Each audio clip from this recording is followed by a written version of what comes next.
Welcome back to A Fresh Story, the podcast where we have conversations about brave decisions to start over again. I'm Olivia. And I'm Jenny, and we're so glad you're here today.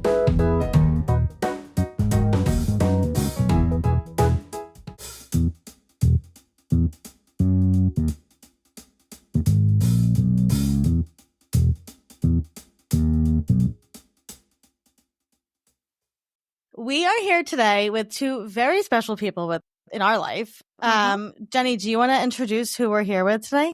We're here. I'm going to go in age order, not so nobody knows who's favored. We're here with our Aunt Leslie, who's our dad's youngest sister, and our Uncle Jon, or otherwise known, he's listed here as Uncle Pajamas, who is our dad's youngest brother, full brother. And we called him Uncle Pajamas when we were little because our Uncle Jon is 13 years older than Olivia. Yeah, 12. And No. so No. 13 years older than me. 13 years older than me. 11 years older than Olivia. So when we were kids, he was in his late teens, early 20s. And when we would come over, he would often be in his pajamas, which I understand now. And we would refer to him as Uncle Pajamas. But I'm gonna cry.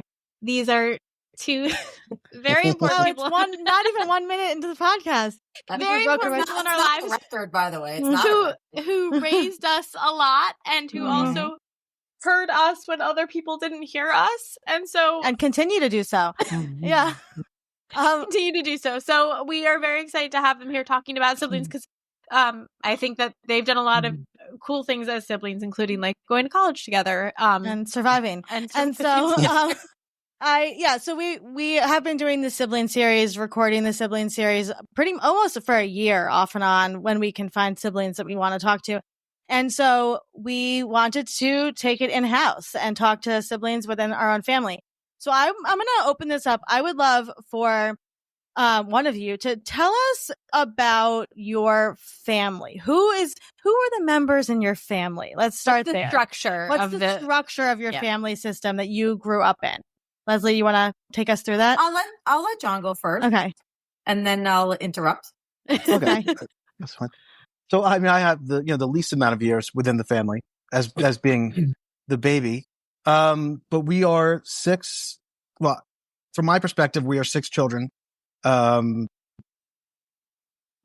parents married very young and had your father first, had some other people, had 3 boys, very young, had 2 girls, and then had me.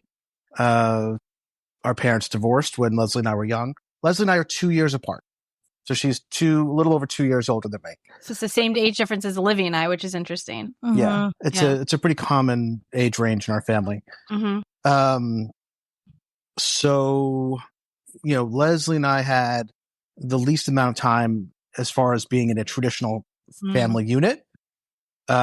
Julie is 5 years older than Leslie, 7 years older than me. Right. She was already in, I think, high school when my parents got divorced.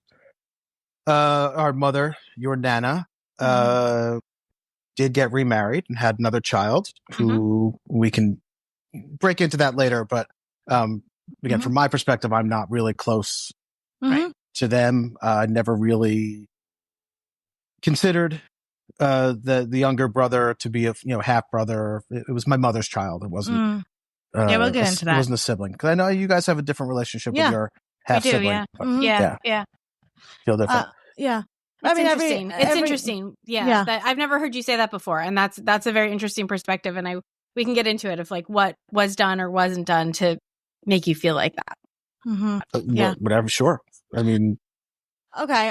So Leslie, take us through from your perspective, the family system, if you want to break it down, because I think it's important for people to kind of understand the age ranges and the differences. So when we talk about your journey as a sibling set, because it was very different than the rest of the siblings. Yeah. I always had so much pride in being from a big family, like it was always so prideful to be, I'm one of 6 or, sometimes one of 7. I do consider Chris, which is our half brother, a half brother. I have a different relationship with him than Jon does. I stayed with my mother when everyone else moved out. So I was the only one who lived with my mom after the divorce. No, that's not true. That's not true. Well, you lived there for a very short time. No, I lived there from 8 to 16. As soon as I got my learner's permit, I moved out. I thought it was much earlier than that, but I could be wrong. It was literally the day that I got my learner's permit. I packed the old car and drove up to Dad's, and I never looked back. Wow. Oh, I thought it was younger. I thought it was like when you got to Friends Academy when you were in 9th grade. No. Nope. So you went to see, I didn't realize that. It seemed, so I was already a senior in high school. Mm-hmm. Oh, I thought you might have been a freshman at college. You may have been a freshman in college when I left. Yeah, if he was 16, right? Because you were a junior when you turned 16. Stayed in the basement that long? Mm-hmm. Oh, yeah, we can unpack that later. Yeah, I want to get into this before. Okay. So that's why we were all put in basements by all our put in parents. basements. So that's why I didn't think that you stayed that long. I thought it was when you got into ninth. Around. I thought you stayed until 9th grade when you got to Friends, and then once you got to Friends, you left. I didn't realize it was that much longer. Anyway, so this is why it's good to have this. Yeah. Anyway, but the reality is, Jon and I were like 2 kids. I mean, even though we were from a big family, we, Ricky and Harry and Michael, they're 8, 10, 12 years older than us. They were right. I mean, Harry was married when I was like 9. Yeah. Yeah. So very cute pictures of you guys at our parents' wedding. Yes. But we could have been like cousins, you know? Right. So for me, it was like me and Jon versus everybody. And so when you did the introduction, when you said, we believed you and we listened to you and we protected you, it's because I felt there were very few people like that in my world. Right. We listened because we were the youngest. No one had time for us. We just were, not that we were forgotten children. I mean, Well, we'll get into we it. had clothing. I mean, we went to camp, we went to school. I mean, like but we weren't. I mean, you came at the experience that Dad had being a child could not have been more different, right? And like the lifestyle, like, right, when Dad was little, being the oldest, they didn't have any money. They didn't Pop-Up was still in medical school. Like all of these things, they were moving around. I want to take us through like a history thing here. So no, it's fine. So our father was born in 1960. Ricky came after, again, like kind of that 2.5 years, right? Then Michael, 64. And then Julie. And I do want to just say, because she's going to listen to this, that Julie, we also include in that group of people that listened to us and defended us and protected us during our childhood. Of course. She very much, I think, kind of goes back and forth sometimes between like the two groups. Yeah, she's more of like she exists between the first three and the you two. Right. She also served that purpose for us too. Right. At least for me. She was very, very active in raising me and making sure. Yeah, I want to talk about that for sure. Me too. Yeah. So then Julie, and then Leslie and Jon. So, Leslie, what year were you born? 72. Okay, and then Jon was 74. And then when did your parents split? When did they actually split up? Like I guess my question is, Jon, how many years were you alive that your parents were together? I think it was 6, maybe 80, 81. They were, I think. yeah. Because I think they sold the house in like 82. 81 or 82, yeah. It's crazy how a family can produce so many different family systems. Like Dad's experience of his parents getting divorced, he was in college, right? Like married when his parents married for 20-something years. Whereas you are a child whose parents got divorced when you were very young. And I want to say too, you were born in a very large house in Cold Spring Harbor that had many bedrooms and lots of space, right? And Jon, you only lived there then for 6 years? 6, 7 years, yeah. Right. Where opposed to your siblings that lived in Cold Spring Harbor in a nice house for many more years than that. It was, but we had just moved into that house. Oh, you had just moved in? Okay. In 71, yeah, they moved in. Okay, so a little bit longer, right? But still, like, you were 6 so what happened? Just to take us through it. So your parents decided to break, not what happened. I mean, we know what happened, but your parents. How outside of the family do we want to be at this podcast? So take us from your perspective, from the children's perspective. your parents, did they tell you they were getting divorced? How did that happen? It just trickle down. I have almost no memory of it. The vague memory I have is we had, like you said, we had a big house. We had a library, and they sat us down and they said, Daddy is moving into an apartment. That's what I remember. Okay. And we're taking some time. Like, I don't remember the language. Again, Right. I was maybe 8. Right. You were young. Right. Because if you do the math, which is the math I try to do, Chris and I are 11 years apart. Mm-hmm. So if you do the math, my mom had to have been pregnant for at least 9-10 months, right? Yeah. So that means she was pregnant when I was 10. Right. So that means, and she got married in November of 1983. So I was, or 1982. She got married. I think it was 82. She got married. She got married in November of 1982. Right so after my parents got married. Mm-hmm. Yeah. Right. She and my dad were getting divorced that summer. Right. When your parents got married. They got married in June, right? Yep. Yeah. June So 20th. those photographs 19th. of my parents at your wedding, they were already separated. Right. Yeah. I don't think there's any of them And dancing my mom together. was already with Larry She, you know what? She may have gotten married later that year. Right. that right. same year. Right. Yeah. Okay, so they tell you that they're splitting up, and then what happens next? Again, like from your perspective, your mom stayed. Yeah, go ahead. I have Ellie. a question too, because knowing our grandfather, who was such a presence in all of our lives, but I know that he wasn't such a presence in Dad's life when he was young, because he was this young doctor and sort of out of the house and worked a lot. And we get interesting stories too, because for listeners, like our parents, our mom and dad got together when they were 14. My mom or 15, whatever. My mom remembers when Jon was born, from being in high school with my dad. So she also said like that pop-up he was a big deal, but he wasn't around a lot when the kids were little because he was Right, busy. but he was for us. Right. So that's my question. So before the divorce, was he around a lot?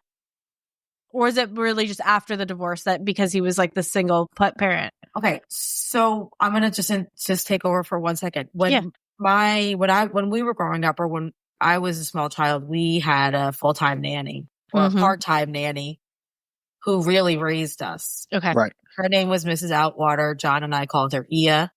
Jon couldn't pronounce Outwater. I can now though.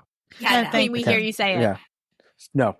Okay, so tell us about her. Who was she? Yeah, who was she? We loved her. She was an older woman who was like a nanny to like, she was she had spent most of her life as like nanny to Roosevelt. Or people that founded like dime savings, like to very wealthy families in Oyster Bay. So white. Very, she was very waspy, very prim and proper. So I was going to say the same thing to Leslie. That's what I remember. I don't remember my parents together. I have not one memory of them together. Yeah. I remember like birthdays, my birthday was in the summer. So there was always like a backyard birthday. I wrote a very interesting poem that like, we never had like a swing set. We never had a pool. My mom didn't like things like that because then she'd have to like watch us. So we never had like, we just didn't do that. But like on birthdays, she always made sure that she was there. Like we always had like, our favorite cake. I remember having like Sunkist or Hawaiian Punch, like certain things like for my birthday. And I remember my dad definitely being there, like birthday stuff. Right. The neighbors were there, like the Isersons and the Perlmans. Right. Like I remember birthdays having, and there are pictures of that.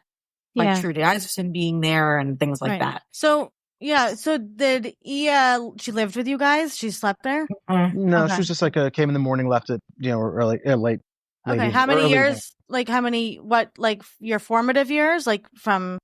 Probably till 6, right? Or 7? I would say she was there, probably until I was 5 or 6. Wow. Yeah, it's probably till I was about 7. Okay. Because I remember my mom changed the furniture in a room called, we had the wicker room, and she was there until that furniture changed. Interesting. Yeah. And how was the exit? Ia's exit. That's sad. Yeah. Traumatic. I don't remember. One second, hold on. I got to go help the kids. Okay, I can keep talking. My aunt and uncle for a minute. Okay. Soft shoe.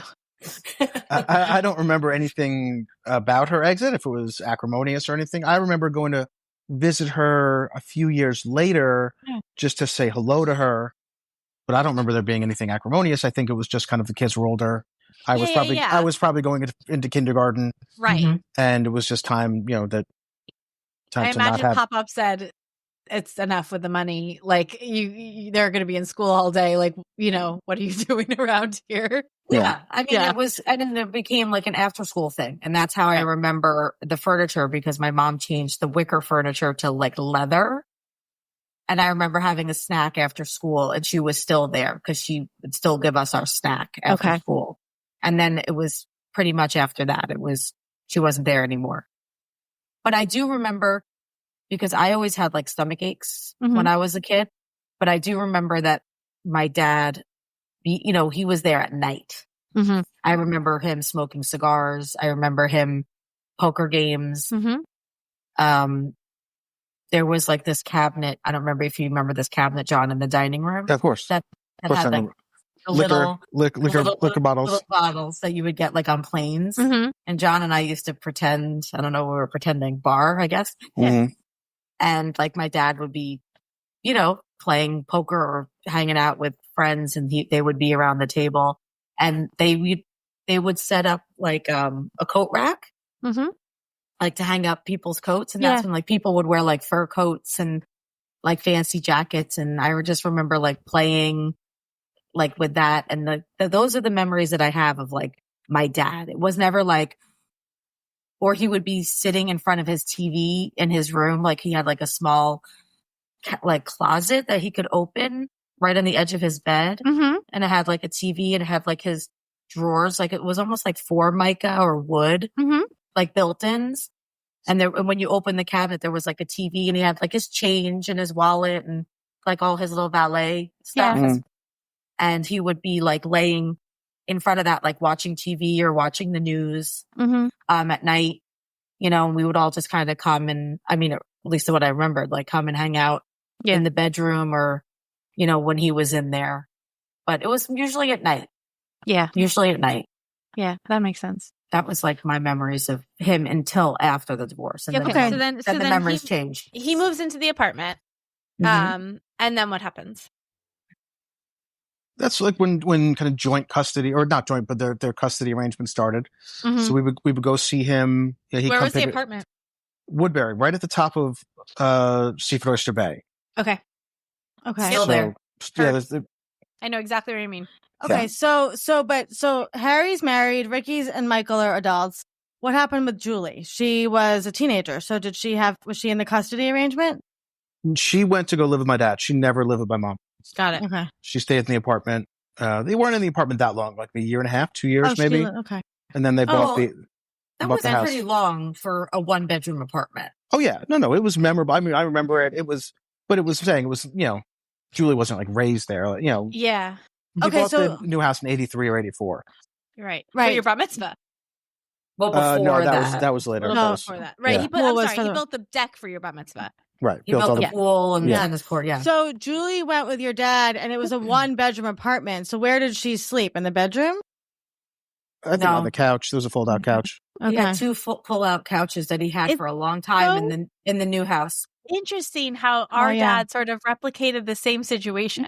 Like he moved into a studio when he broke up with Marina, and he had all of us in the studio. I mean, it's only every other weekend, but he had Tess there more often. It's just interesting to, like, I guess I never really thought about this, like how much people like just repeat the things that they've seen. Well, and then, when you separate from someone, you're broke, and that was the best place you could afford. Yeah. And so it was a temporary solution that was. But we lived with Dad full time because Mom was living with Larry's parents. You and Julie lived with Dad full time. And how long? But I don't remember how long. It was long enough because Mom didn't buy a house right away. She lived with Larry and Larry's parents when she was pregnant with Chris. So here's what happened. So your dad moves out, and then eventually your mom's compelled to sell the house. She has to sell the house that they lived in together. Yeah, that was a condition of right.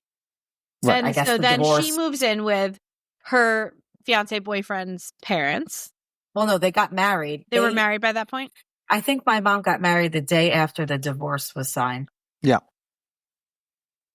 That is what I've always. And we'll pause there for the. Here's an advertisement. Divorce.com. Jimmy has to get up off the floor. Yeah, Hold on one okay. second. Yeah.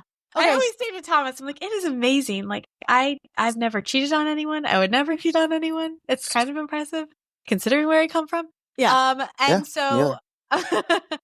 Okay, so Nana marries Larry, and she sells the Cold Spring Harbor house, Right. and she moves into with his parents, and then there's nowhere for you to go except the 1-bedroom apartment with your father. Correct. And Yeah. it's so funny because Ricky and I just had a recent conversation about it, and he was like, it was so fun. And I'm like, yeah, for you, because you were like 20. Also, Papa was an epic snorer, just like our father is. And like Olivia and I just used to not sleep when we would sleep at the studio. Also, my dad didn't mind having girlfriends over. Oh. He still dated. It was like, oh, who's over? Oh, Carla. Oh, hi, Carla. Yeah, we're having bagels and blocks for breakfast. Yeah. Dottie? Okay. Was it Dottie? Okay. So you guys wait, before you go on, I think it's interesting because I think the way that the family is structured is like you guys are like 10 years plus, like 14 years younger. John's 14 years younger than my dad. And I'm 13 years younger than Jon. So we kind of like, nobody's really like a sibling and nobody's really an aunt or an uncle, right? Like it's like all messed up in that way. Cause like I also had the experience of staying at pop-ups while my parents were getting divorced and walking in and being like, who's that woman? It was Dottie, you know? And so I think it's interesting the way that these sort of, it was this generational trauma thing. Yeah. Well, it's this generational continuous thing that was happening in the trauma. No, generational trauma that it was masked as like normal, and we laugh about it now, but it wasn't funny. Well, okay, so this is what I want to ask. Protecting a child. Right. So take me through like protecting a child. Like you were so Julie, Jon, and Leslie were living with your dad. You still continued to go to the same school, right? Because it was still the same school district. Cold Spring Harbor. Yes. Yeah. Okay. So when you would get up in the morning for school, who would make you breakfast?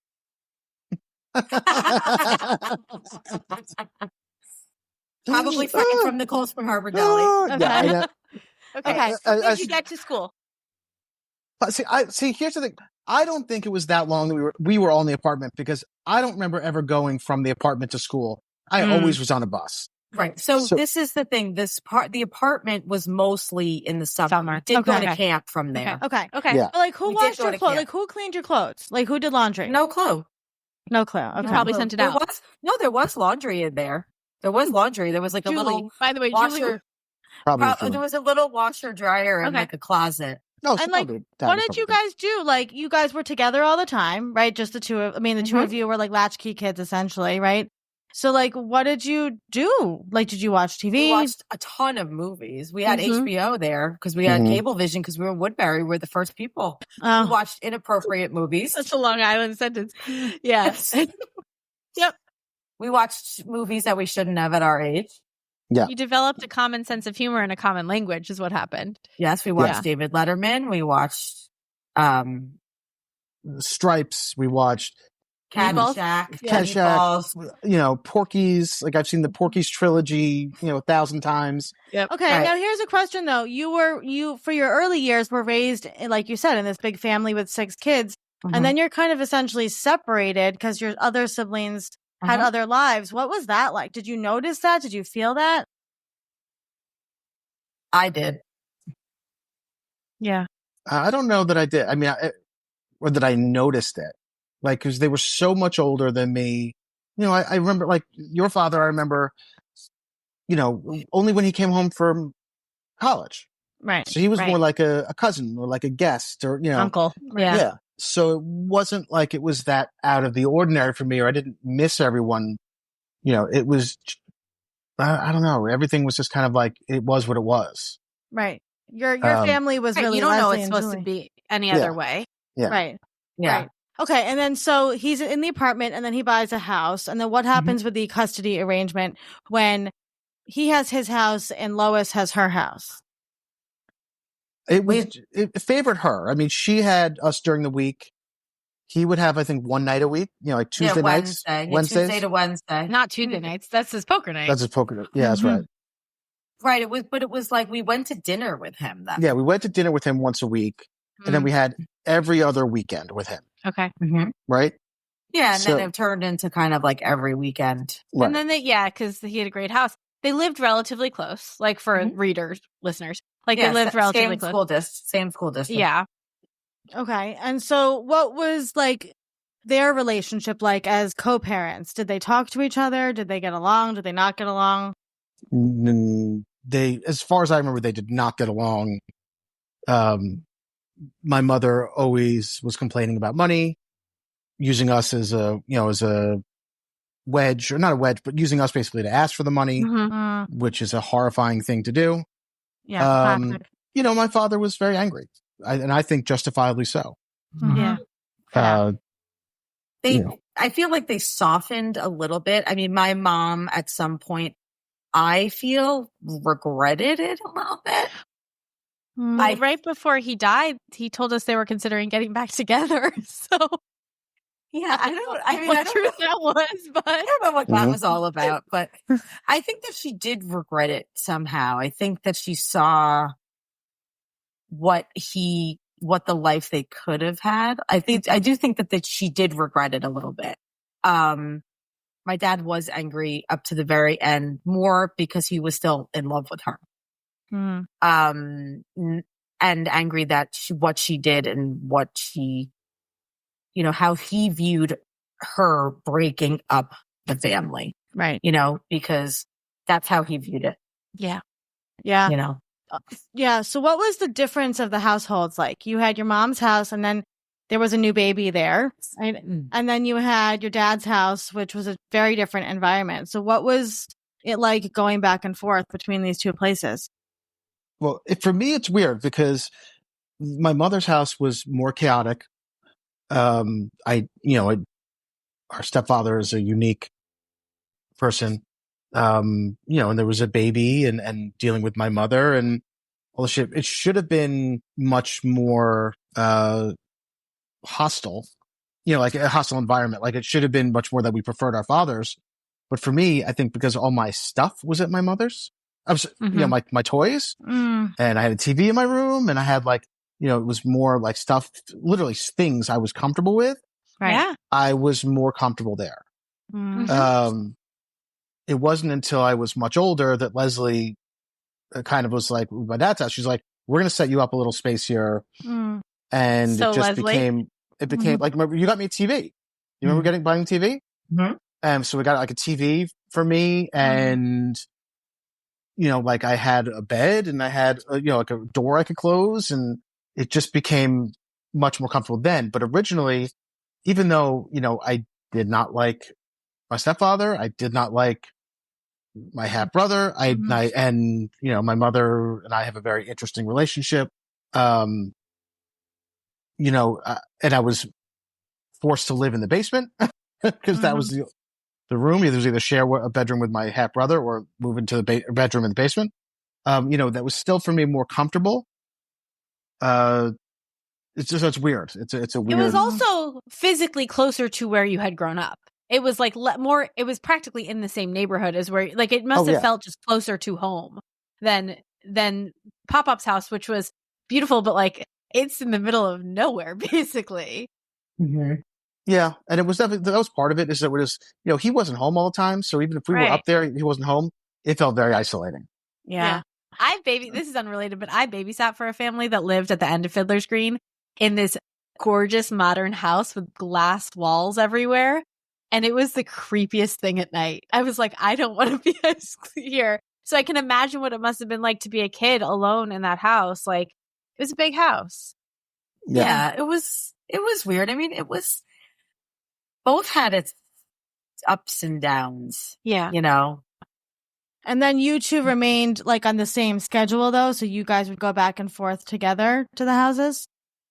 Yeah. I mean, for me, it was more about, like, when we saw my dad, it was always more about going out. It was like going out to dinner. It was he was already with Alan, my dad's girlfriend. We would go to Alan's house. We would sleep at Alan's house. Oh. You know, we would pack a bag. Like we would go visit one of the siblings at their college. Right. Like when we were kind of in that teenage years, like we also went to like Vermont, and we would, for some reason, Dad was obsessed with like getting a house. Remember, he was obsessed with buying a house in like a ski house. No, I have no memory of that whatsoever. And like we would go look at ski houses, but he never committed to one. Like we would look, you know,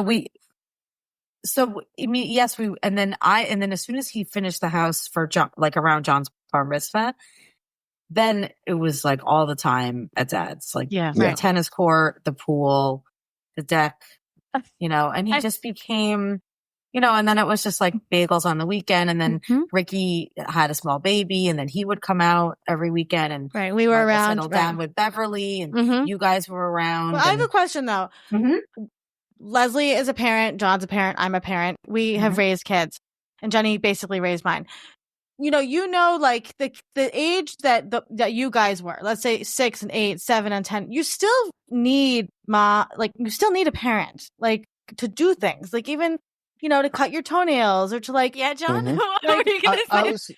I'm 50 and I would still like my parent. I still need a parent. Yeah. You know, so there's no age where you don't need a parent. There's no age where you were not a child. Right. It is a never-ending responsibility that they have to you. Yeah. So my question is, who was doing that for you guys during, let's say, you know, 8 to, you know, 13, when you need to have help with your period or a shower, or, you know, you're sick? Like, who took care of you during all those times? At a bare minimum, like it was an obligation rather than, you know, parenting. My mother. Yeah. I mean, she, you know, she did our laundry. You know, but I remember probably when I was 7th grade, I asked her, like, you know, did I have something clean? And she, in a rage, showed me how to use the washing machine, and said, "That's it. Never doing your laundry again." Right. Let me just tell you this quick story.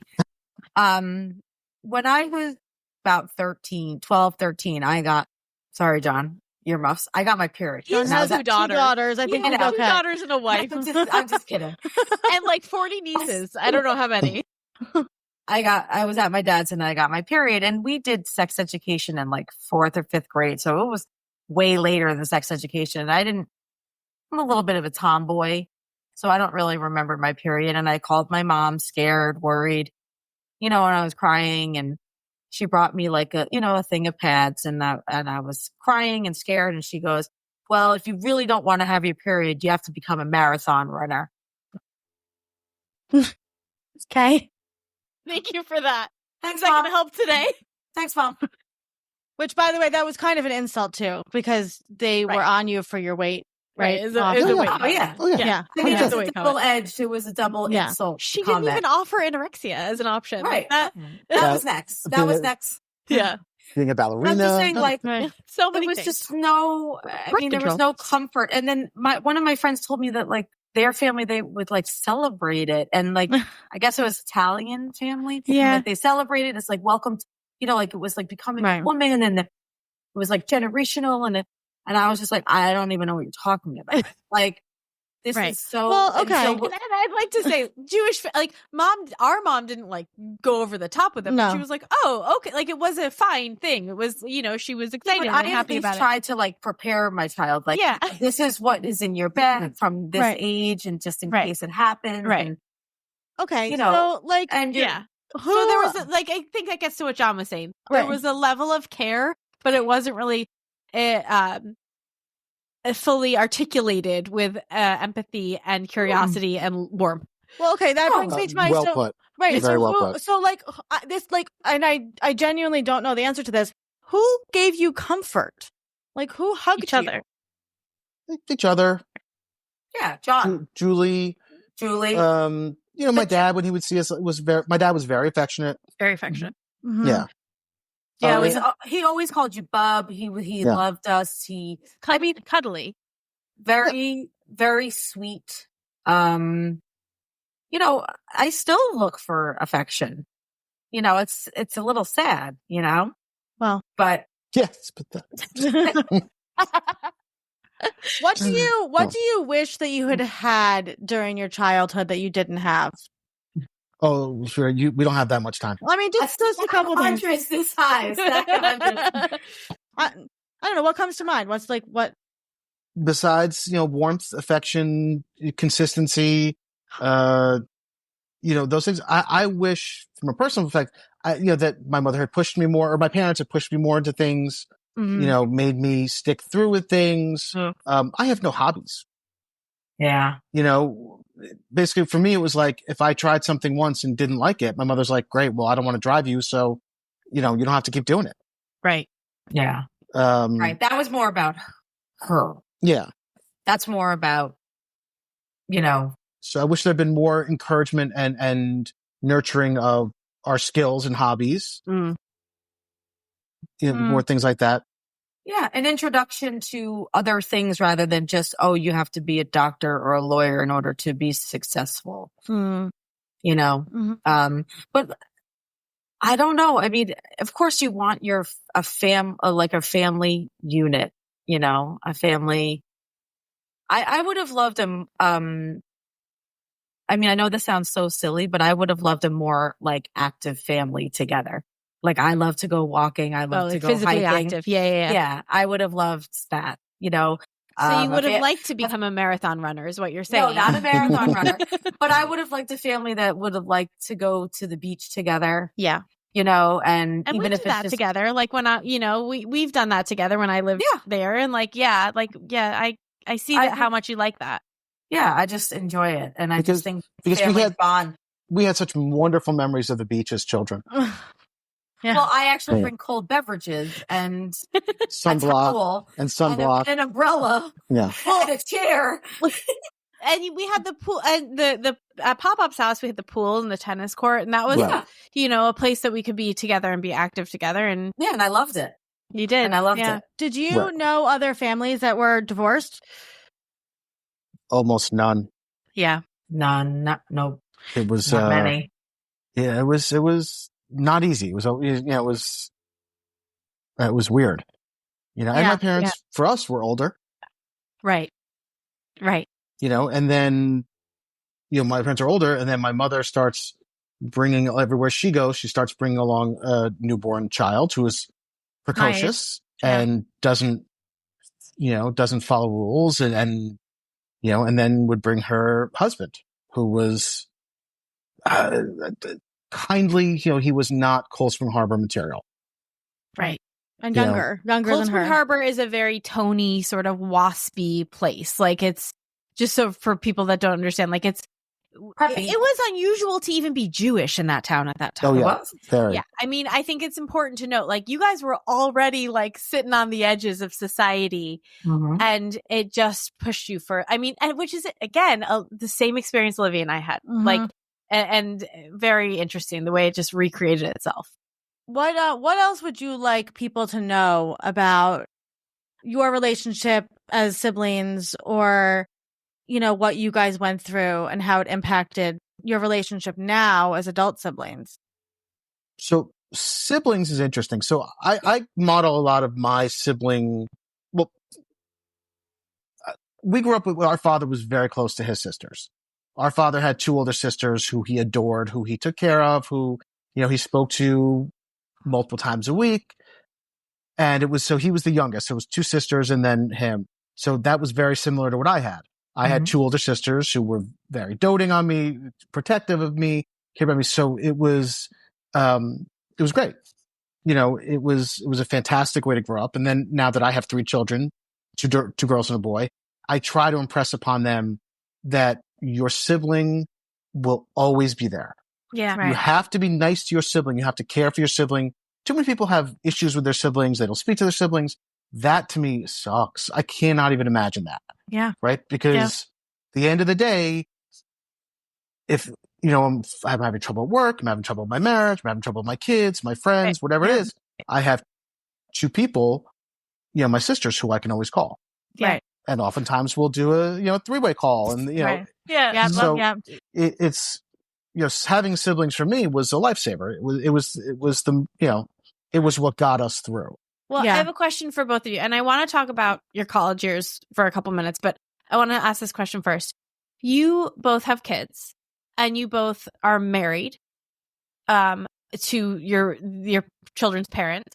And what was that? Do you feel like they not lost something, but lost something maybe in the sibling bonding by the fact that like you're still married? Like they weren't, like I feel like my siblings and I were bonded by the experience of our parents' divorce. Do you see that difference in your children? No, I don't. No. I don't see how being raised in a divorced, and in a broken home could benefit them. No, I don't mean that. I don't mean benefit. I just mean I like, I know what you mean. Yeah. Bonded through fire. Bonded through trouble. Exactly. I get that, but no, I don't think. I think sensitive, sympathetic, or empathetic people can have that same relationship without that trauma.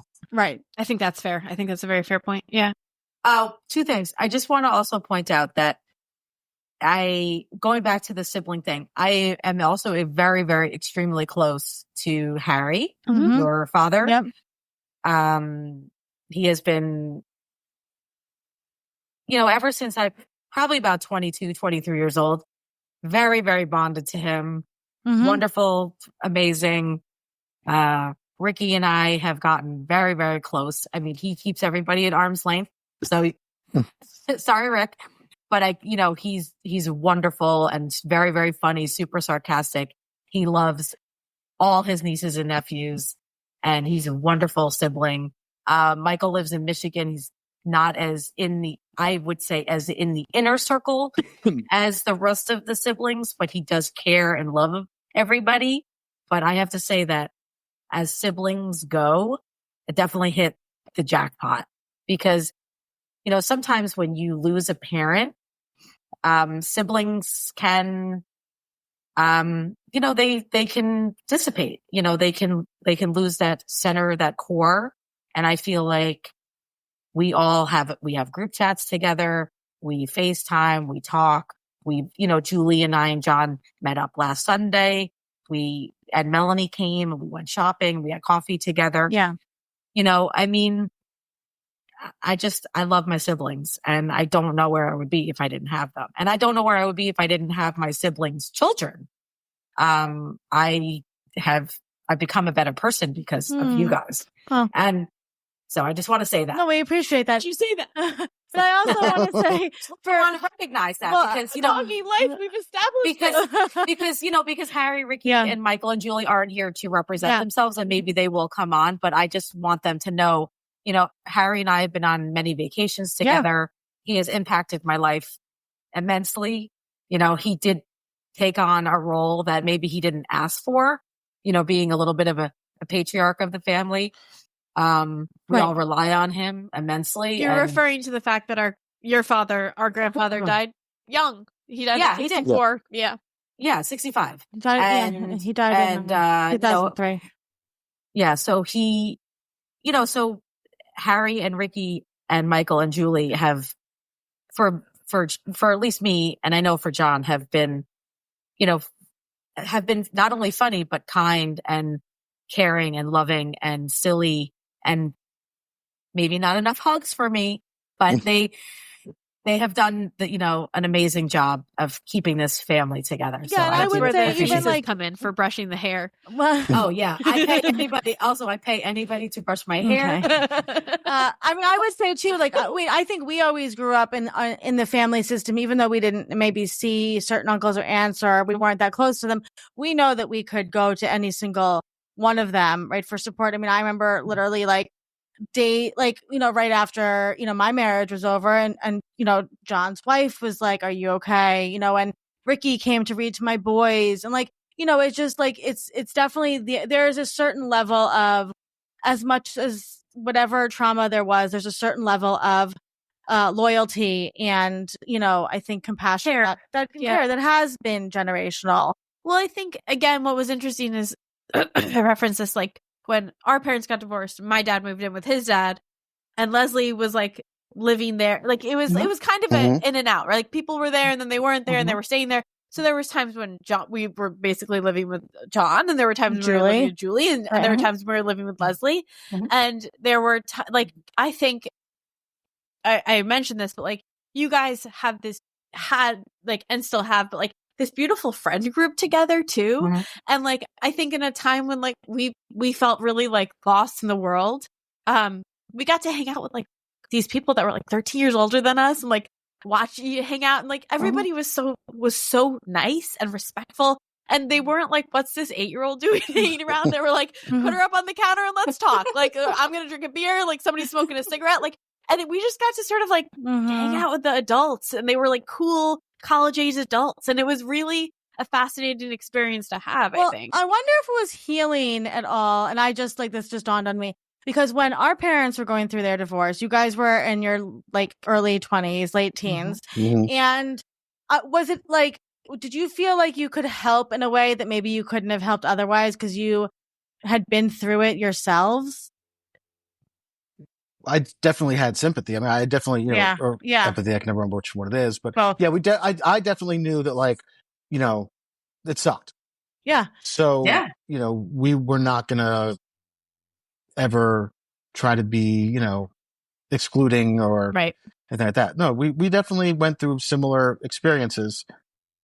Yeah. So it was just interesting. I mean, Leslie like, bought me my first bra. So like, yes. I mean, I remember that's what I remember. Like I remember our parents, I think that like, it's not a secret that when parents sometimes go through a divorce, they tend to lose control of the what's going on around them because there's so much happening.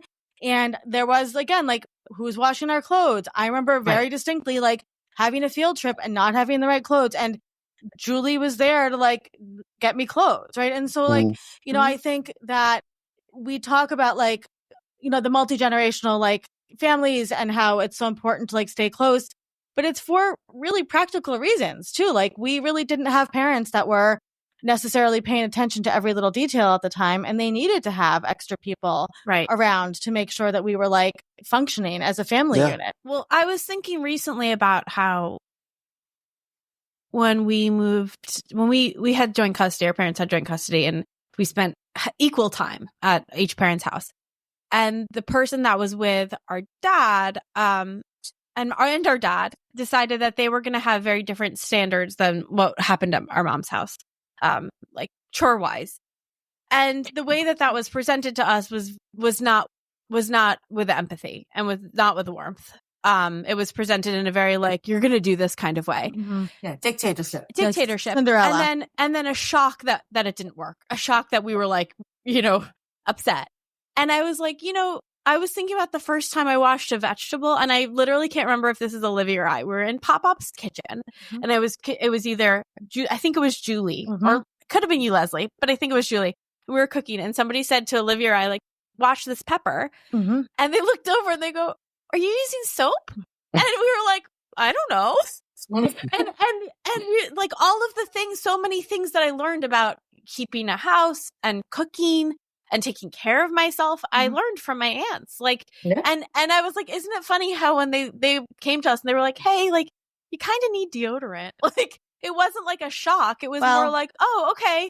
Like, we'll do this thing. The tone was so different as opposed to what was going on at Dad's house, which was very much like, what's wrong with you? Why are you not doing this thing already? Right. How come you're not running a marathon? If you don't want your period, then just run a marathon. Well, we can segue into Leslie and Jon's college by Jenny, who... Oh, sorry. No. Jenny, who took you to look at colleges? Aunt Julie. And Jon and Julie took me to look at colleges. Yeah, they split you up. Yep. Literally, like, my parents didn't take me to look at colleges. Julie made a plan, and then she handed me off to Jon. And it was the first time I'd been on the train in Boston by myself. And then Jon picked me up, and we went.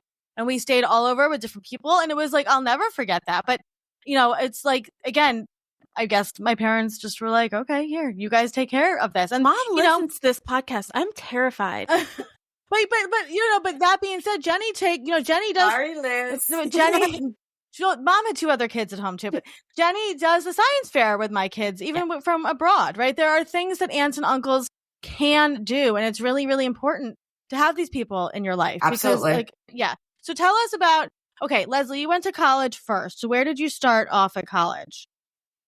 I started off at a small school up in Poughkeepsie called Marist College. Okay. And you didn't stay there. I also looked at colleges by myself because my parents were not interested in where I went to college.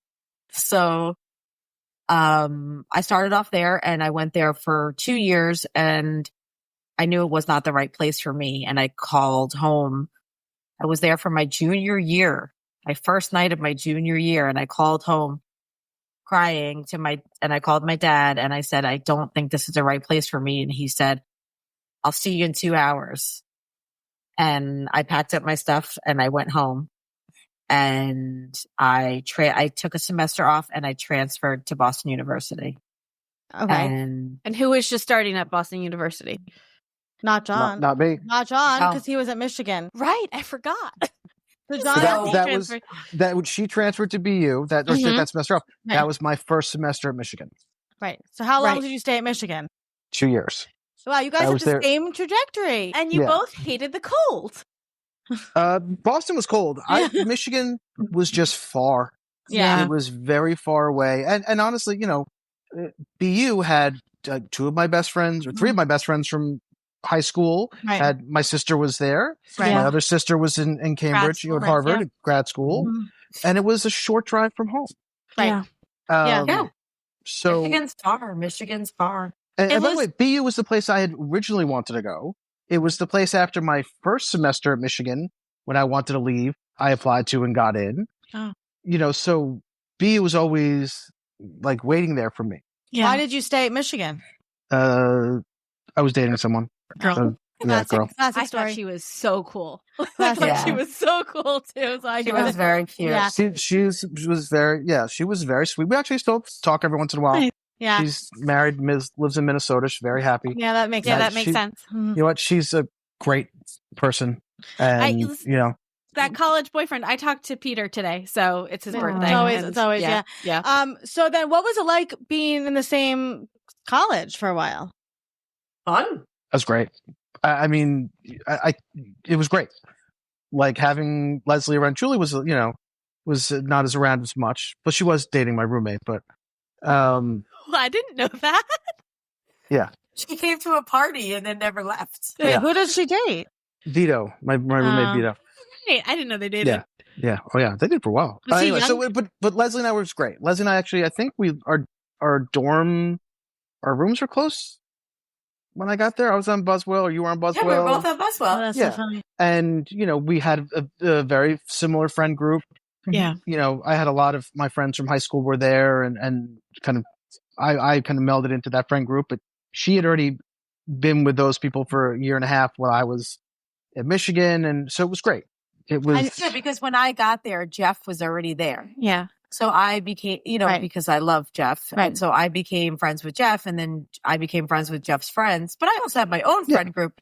So when Jeff would have parties, I would go and bring some of my people. And then when John came, I was already part of it. Integrated. And then John, right. Yeah. But you guys didn't go to high school together. See, that's an important part of this. No. I think that, so you had different friend groups. It wasn't like you had, the overlap of high school together. Nope. Right. Yeah. I mean, we knew some of the same people because John went to junior high, and siblings, some of our friends of mine had siblings in his grade. And so we knew some same people from high school, but we didn't go to high school together. Right. Interesting. Okay. So let's transition into some fun questions. John, what is your favorite thing about Leslie? Favorite thing about Leslie? I don't know. She's just great. She's kind, funny. She is protective. She's just always been there. I mean, she's always been there my entire life. Yeah. So, Eddie. Yeah. Yep. Yeah. And we've had our fights over the years, but never anything major, or never anything that we couldn't resolve with a 3-hour drive in a locked car. Oh, and that is Leslie's number one move is let's go take a drive. Yeah. Yep. But you know what? But it's great. I mean, she's strong. She doesn't avoid confrontation. She meets it head on. And, that kind of strength, I don't know that I've always had. So it's great to have someone like that protect me. Mm-hmm. And she's just she's an ideal sister, but a great friend. She is that. Thanks, Bob. I love that. Okay, Les, what's your favorite thing about Jon? Well, Jon knows this. He's one of the funniest people I know. Yeah. Top 3. Yeah. Top 3 funny people. He can always make me laugh, and even when I'm at a low point, he could send a very simple text, and I'll just be laughing. And then Oscar will say, "Who sent you that text?" And I'll say, "Who do you think?" He says, "Uncle Jon," and I'll say, "Yep." Yeah, I love that. So his sense of humor just hits my funny bone, and I always tell him this: I don't think that many people are that funny. But he doesn't believe me. He thinks I think everyone's this funny. But I also have a lot of respect for him. Super hard worker, great dad, great husband, a wonderful friend. I don't know what his golf game looks like, but I know he tries. Not good. Say it is not good. Well, I'd love to gamble with him more, but we don't seem to ever hit the casino at the same time. Okay, these are goals. Well, you brought up a great thing I was going to ask, which is for both of you, how do you think your childhood impacted you as a parent? Oh my God. I know this is not how you're supposed to parent, but I literally parent in opposition of my childhood. Like I do everything that I wish that I had. Yeah. And I feel like I talk to my kids all the time, and I'm super duper honest. And I like when I either talk to them or I text them, I want to go around in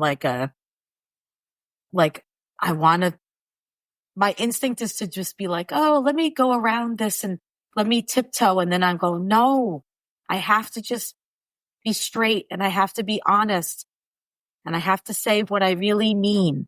Yeah. Because that's not fair to them. Yeah. And then when I do it and then I get like a normal reaction back, I go, oh my God, they can handle this. Well, right. And I'm like, and so like every time my instincts, because what I was raised with was so backwards and half truths and lies and manipulation and all this stuff that I don't like.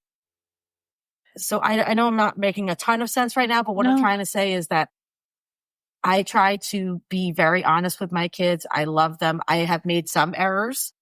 We all have. In my parenting, but I try to make up for them. I do apologize for wrong behavior. I say that I'm sorry to my kids.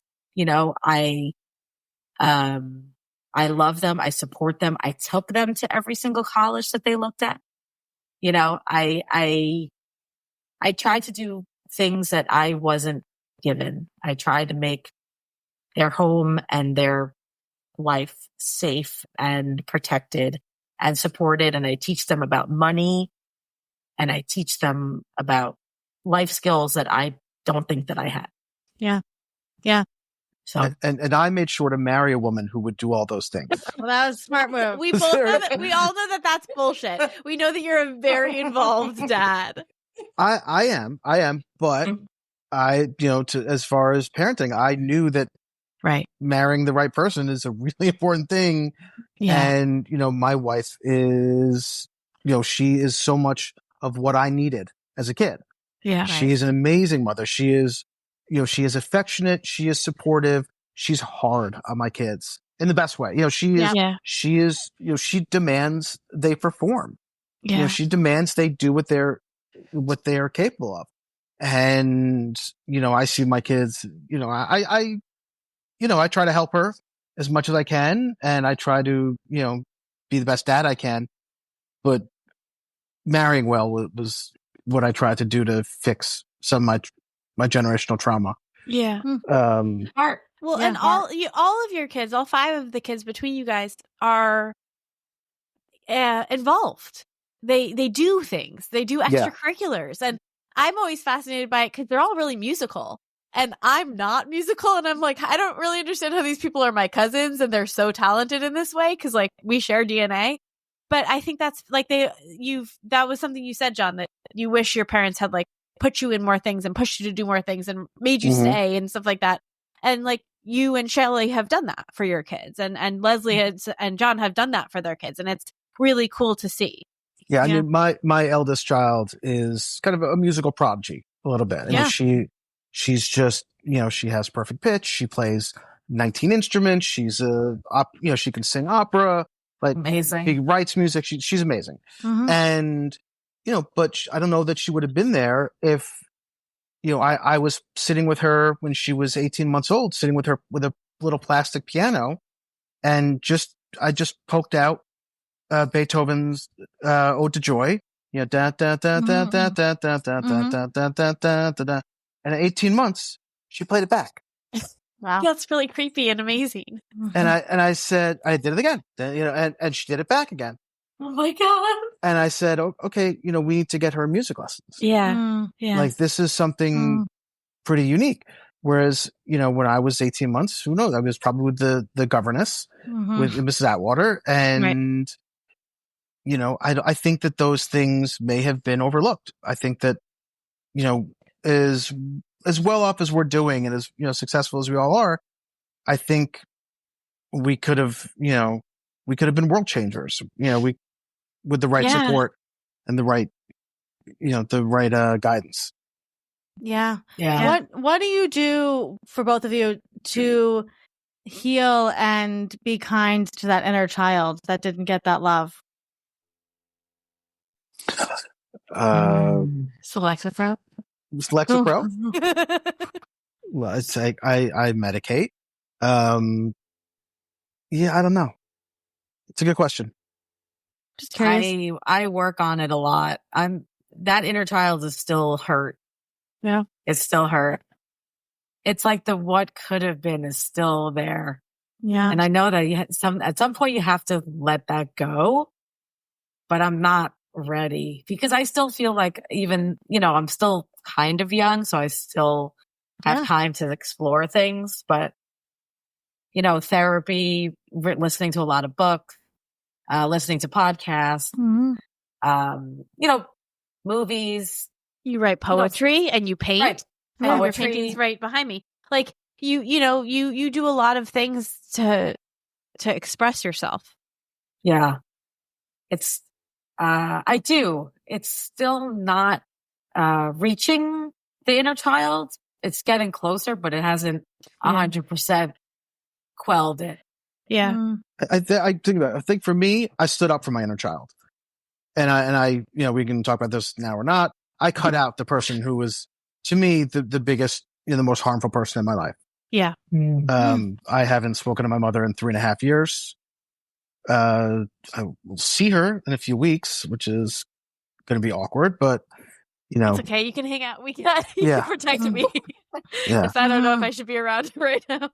But I made a decision that, as an adult, I don't have to be around the person that I saw as being the person who caused the most chaos and caused the most damage, and who's never once apologized for it.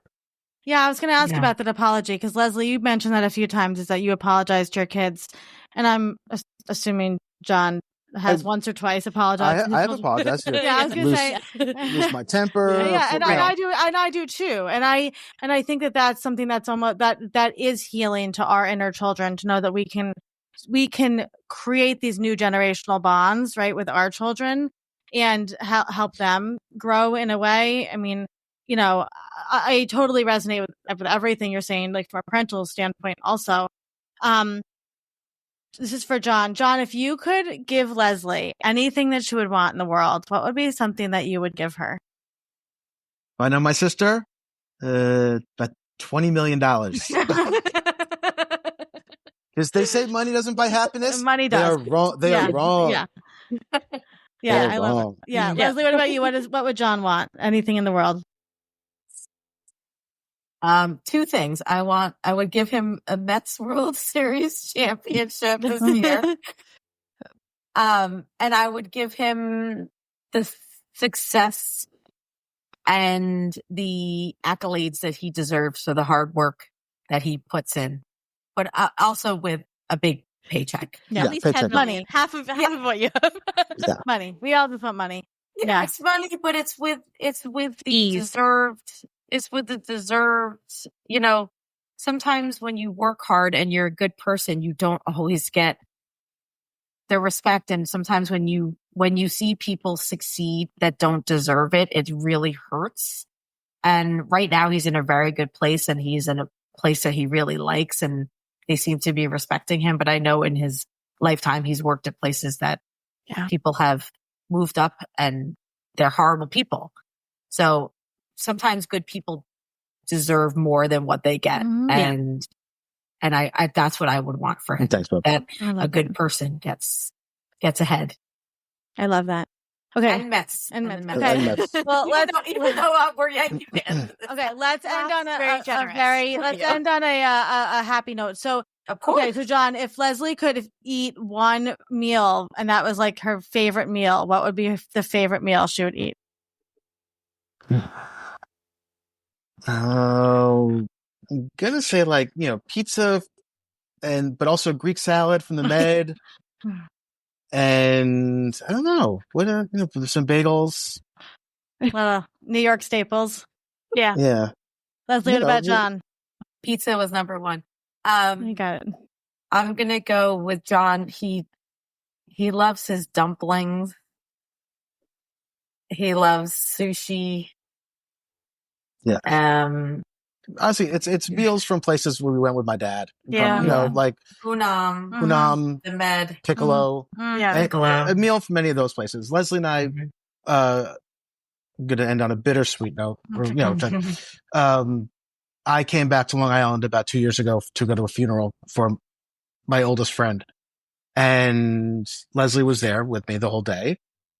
Thank God. And, after the funeral, then we went to the wake, and hung out with people. We went to Piccolo, and it was just, great. It was a phenomenal meal, but it was just so great to be back there. And, Yeah. just all the waiters doting on us. I love that. That's really nice. Is there any? You're also just listing all the things I'm going to eat when I'm back in New York. Good. We'll go take it, Leslie. Is there anything else you want to share before we close the episode? No, this was really special and cathartic, and I loved being on this. I listened to your podcast all the time, so I feel very honored to be here with you guys. And anytime. Thank you for sharing, and thanks for letting me be part of it. Of course. Yeah, this was great. And also, I kind of want to, go back. I know we didn't talk badly about our older siblings, but I do want to kind of note that they always have been great siblings. Yes. Different relationships with them. Yeah. But that, we did hit the jackpot. Yeah. We have the funny, we laugh when we're together more than anything. Yeah. And it's just the best. I mean, some of the best memories I have are some of the worst times, in life, but we're all together. Yeah. There's a real family culture. Like, there's a real family culture. There's a real family sense of humor.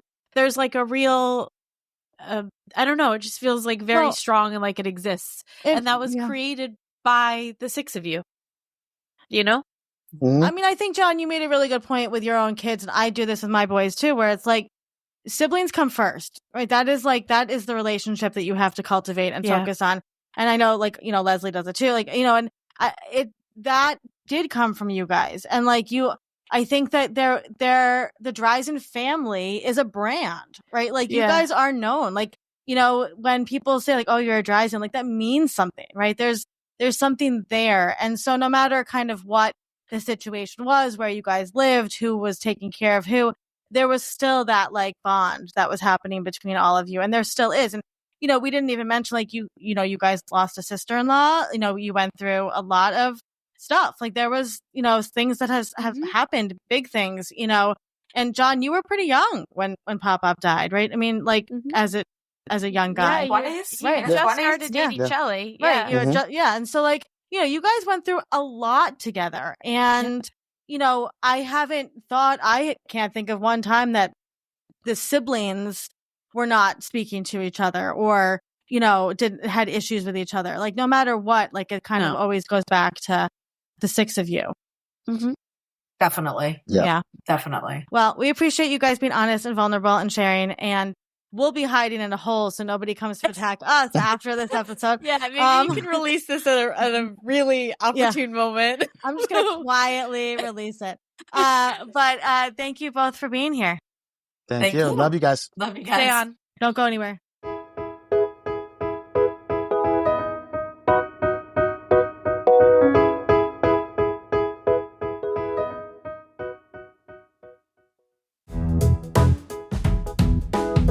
Thank you for listening to today's episode. A Fresh Story podcast is produced by Fresh Starts Registry, the first and only platform for everything you need to begin again, from home items to Hype Team and everything in between. You can learn more and read today's show notes at afreshstory.com.